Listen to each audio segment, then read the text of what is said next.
Ever since I could remember, I've always wanted to be a content creator. Now, in 2022, that doesn't seem like a very novel idea. In fact, a lot of people these days want to become content creators. I hear that there are a lot of children as well who want to be influencers, content creators, YouTubers, you name it.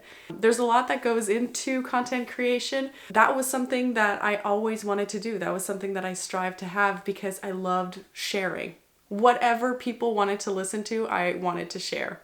Back then, my dreams were quickly crushed when I realized that the old ways of social media meant that you needed to become an influencer with a large following in order to become a content creator and get the brand deals and the sponsorships and the affiliate marketing and all of that. Everything that went into content creation, you needed to have a following. Social media and just the internet in general has evolved a lot in just the past few years, especially during the pandemic. And we can go back and forth into what era we prefer the best of the internet. But the one great thing about social media these days is that you can create content without having a huge following and make great money doing it. So in this video, I'm going to be sharing all the little secrets that made me become a full-time content creator without a big following.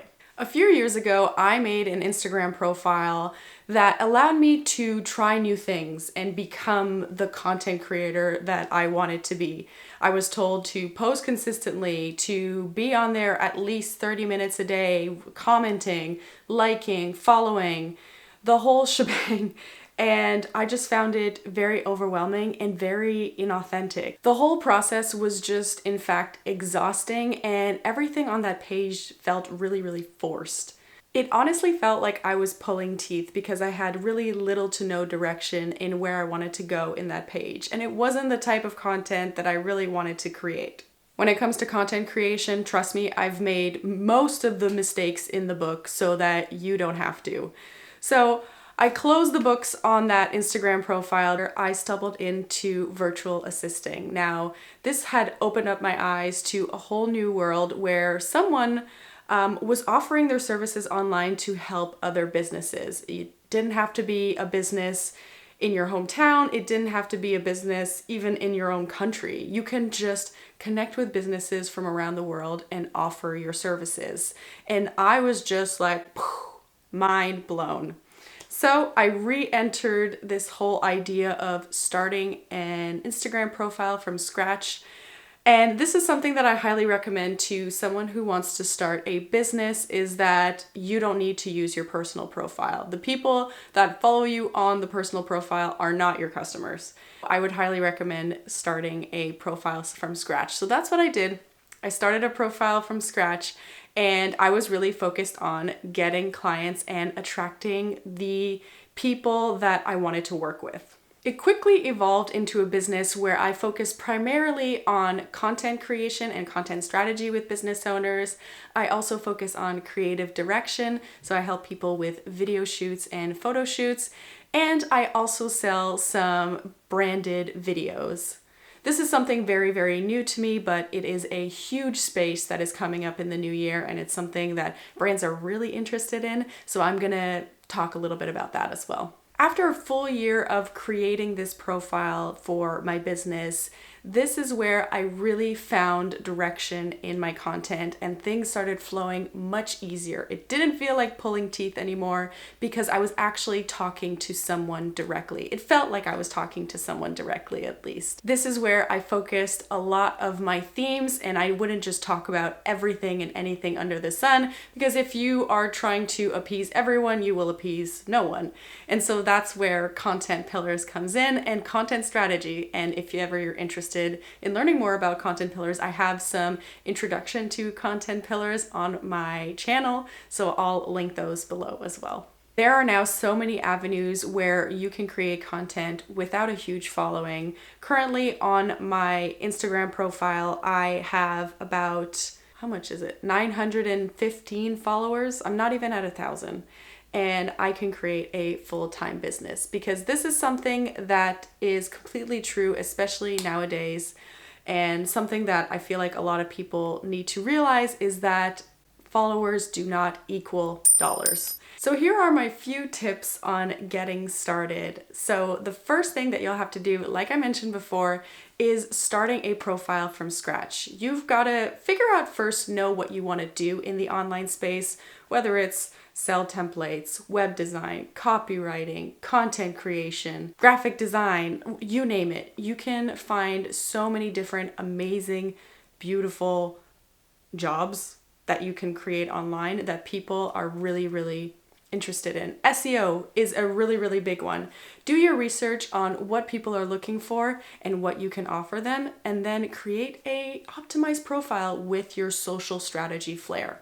Meaning that you will have a name and bio that shows exactly who you are and what you do, and create content with the colors and mood and style that you like, and create content around that. You don't even need 6 months worth of content, to be honest with you. When a prospective client goes onto your profile, they honestly don't even need to look at the followers, because they can see that you mean business and that you have an eye for what they need. Now, if one-on-one clients are not your jam, I totally understand.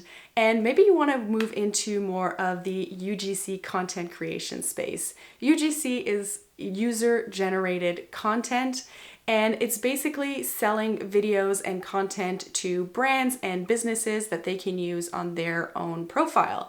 So this was something that was really in the influencer game. Usually only influencers with large following would tend to work with brands. However, brands these days are very much interested in user-generated content, and you don't necessarily have to have a big following in order to sell videos for them. Anything that other people can do for them will allow them to save money with the photo shoots, with the video shoots, all that time that they need to take to make that content.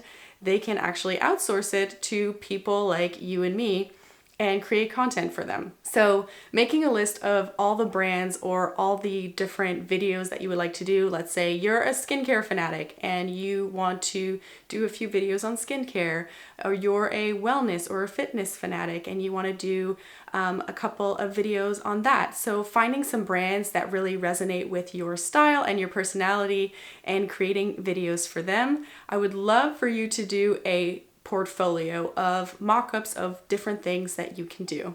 When you're first starting out in the content creation business, obviously you won't have a lot of things to show for other clients. But when I first started out in, content creating and virtual assisting, I would show some things that I used to do in the past for when I worked in fashion, really show my creative side and show what I can do. So do the same type of concept where you have kind of some mock videos or some mock photos of different things that you can do, and put that all in a portfolio. My last tip is to connect with people in your industry or area of interest. This could be some people that are in your surrounding area, or it can be from anywhere in the world. I would recommend going to LinkedIn events, following some Facebook groups that are in your area that follow the same type of interest that you do, and really going out there and connecting with people. I tend to say, when I first started out in the virtual assistant business, we would scour Instagram and figure out what, profiles that we liked or who we wanted to work with, and then cold DMing them. I feel like that's a little bit much, but the idea still stands where you want to do your research, you want to go out there and find those people that you want to connect with. One coffee chat with one person can lead to maybe 5 leads. Maybe not all right away, but talking to one person, it'll spread in their network, and then that person will spread in their network, and so on and so forth. The whole word of mouth sort of process still works. So I would definitely recommend to try and connect with people in your industry or area of interest so that you can get the word out there without just having an optimized profile. All these tools have allowed me to create the life that I've always wanted.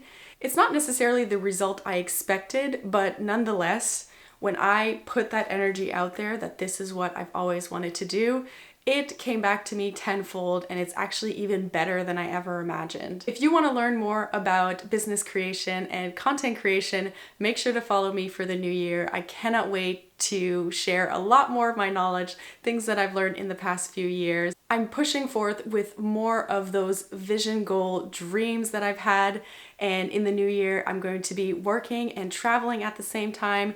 So if you want to know how that is possible for me and how to do it for yourself, make sure to subscribe to this channel. Thank you so much for watching this week's video. If you have any questions, make sure to put them in the comments down below, and I'll see you in the next one. Bye!